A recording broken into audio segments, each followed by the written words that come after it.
अस्सलाम वालेकुम। आज की वीडियो के अंदर हम बात कर रहे हैं section 59 of the companies act variation of share holder rights की। 59 section 59 of the companies act का sub section 1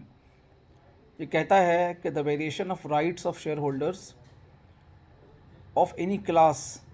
shall be affected only in the manner laid down in section 38। इसका मतलब ये है कि जो अगर किसी शेयर होल्डर के राइट के अंदर कोई वेरिएशन होगी या उसके किसी क्लास के अंदर कोई वेरिएशन होगी तो उसके अंदर जो सेक्शन 38 में प्रोसीजर डिफ़ाइन किया हुआ है वो अप्लाई किया जाएगा। सेक्शन 38 ये कहता है कि अगर किसी पर्टिकुलर शेयर होल्डर या क्लास ऑफ शेयर होल्डर के राइट में अगर कोई वेरिएशन करनी है, इस पर हमारी सेपरेट वीडियो भी है, तो वो ओनली इफेक्ट होगी अगर उस पर्टिकुलर क्लास के 2/3 majority of the share holder ने बाय स्पेशल रेजोल्यूशन उस वेरिएशन को अप्रूव किया हुआ हो। इसकी एग्जांपल हम इस तरह से ले सकते हैं कि एक कंपनी है, उसमें 100 शेयर होल्डर हैं अगर, और कोई हम स्पेसिफिक ऐसी वेरिएशन करना चाहते हैं कि वो फॉर एग्जांपल कोई 50 या 25 शेयर होल्डर के राइट को इफेक्ट करती है, तो उस 25 का 2/3 जो है वो उस पर एग्री होना चाहिए। अगर क्या कहते हैं टोटल 100 शेयर होल्डर में से 75 शेयर होल्डर फॉर एग्जांपल हैं, उन्होंने 75% मेजॉरिटी के साथ अगर उस वेरिएशन को ओके भी कर दिया,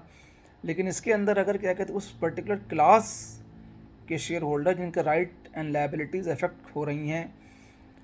उनकी 75% अगर इसके अंदर शामिल नहीं है तो ये वेरिएशन इफेक्ट नहीं होगी। Sub section 2 of the section 59 ये कहता है कि not less than 10% of class of shareholders who are aggrieved by the variation of their rights under subsection 1 may within 30 days of the date of the resolution varying their rights apply to the court for an order cancelling the resolution। अगर क्या कहते हैं किसी company ने variation of share holder rights को exercise कर लिया है और वो सब सेक्शन 1 ऑफ सेक्शन 59 को फॉलो नहीं करती, या सेक्शन 38 के अंदर जो प्रोसीजर्स दिए हुए हैं variation of share holder rights के, उन प्रोसीजर को फॉलो नहीं किया, तो 10% मेंबर उस पर्टिकुलर क्लास के जो हैं उनको राइट होगा कि वह कोर्ट ऑफ लॉ में अप्रोच करें, कोर्ट को एप्लीकेशन दें कि जी जो ये वेरिएशन क्रिएट की गई हैं, जो ये राइट्स को में वेरिएट किया गया है, ये अनफेयर है,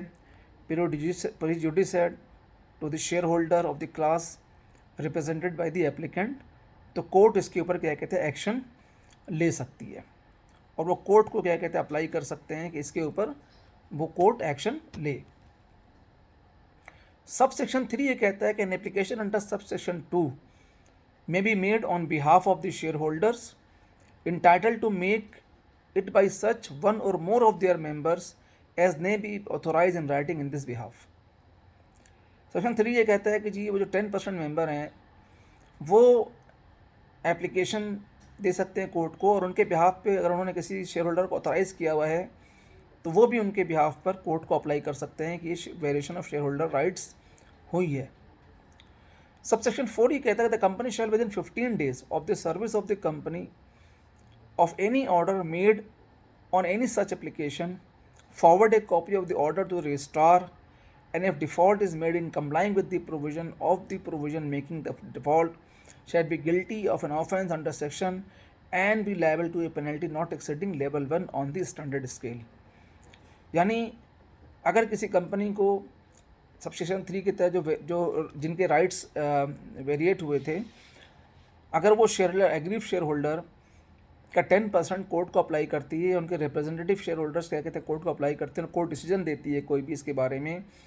तो कंपनी को जैसे ही वो डिसीजन मिलता है, कंपनी की रिस्पॉन्सिबिलिटी के है कि 15 डेज़ के अंदर अंदर वो जो कॉपी है ऑफ द ऑर्डर है वो क्या कहते हैं रजिस्ट्रार को फॉरवर्ड करे और उस ऑर्डर की कंप्लाइंस करे। अगर क्या कहते हैं कंपनी ने क्या कहते हैं ऑर्डर को कंप्लाई नहीं किया, और अगर क्या कहते हैं टाइमली ऑर्डर जो है वह कमीशन को प्रोवाइड नहीं किया, तो उन कंपनी को जो है वो लेवल 1 की पेनल्टी इम्पोज होगी। ठीक है, तो इसमें बेसिकली जो सेक्शन 59 है, इसके अंदर बेसिकली क्या कहते हैं, variation of share holder right को डिस्कस किया गया है। और इस सेक्शन का जो ऑब्जेक्टिव है वो ये है कि किसी particular class of share holders को या माइनॉरिटी शेयर होल्डर्स को या क्या कहते हैं कोई स्पेसिफिक कॉर्नर को के ख़िलाफ़ अगर क्या कहते हैं कोई ऐसी रेजोल्यूशन पास होती है, चाहे वो स्पेशल रेजोल्यूशन ही हो, वो इफ़ेक्ट क्या कहते हैं नहीं करेगी अनटिल कि जिस क्लास को वो वेरिएशन इफेक्ट कर रही है उसको इस क्लास के जो है वो 2/3 ऑफ मेजॉरिटी शेयर होल्डर ने अप्रूव ना किया हो। ठीक है, तो ये क्या कहते हैं बहुत बड़ी ऑब्लिगेशन है। और ये variation of share holder right का सेक्शन 59 और 38 को मिला के ये एक अच्छा एग्जामिनेशन क्वेश्चन बनता है फॉर द CA स्टूडेंट्स और ICMA फाइनल के स्टूडेंट्स के लिए। और प्रैक्टिकली भी जब companies different special resolution pass करती है तो जो कंपनी सेक्रेटरीज़ हैं या क्या कहते हैं जो प्रैक्टिसिंग लॉयर हैं या क्या कहते हैं जो कॉस्ट एंड मैनेजमेंट अकाउंटेंट्स या चार्टर्ड अकाउंटेंट्स क्या कहते हैं काम कर रहे हैं, अकाउंटेंट्स हैं, तो उनको क्या कहते हैं SSCP में डॉक्यूमेंट्स को अप्लाई करने से पहले अगर कोई स्पेशल रेजोल्यूशन पास हुआ हो तो उसको फाइल करने से पहले ये देखना ज़रूरी है कि वेदर दीज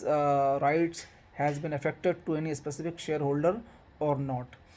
तो अगर आपको आज की वीडियो पसंद लगी तो हमारे चैनल को सब्सक्राइब करें और लाइक करें ताकि आपको ये मालूमात वीडियो शेयर हो सकें। हमारा ऑब्जेक्टिव है कि कॉर्पोरेट लॉ के नॉलेज को ज़्यादा आम किया जाए और जो लोग CA फाइनल या ICMA फाइनल के एग्ज़ाम दे रहे हैं या प्रैक्टिकली जो कंपनी सेक्रेटरी कैसे से कंपनी में काम करते हैं या स्टूडेंट्स हैं कॉर्पोरेट लॉ के,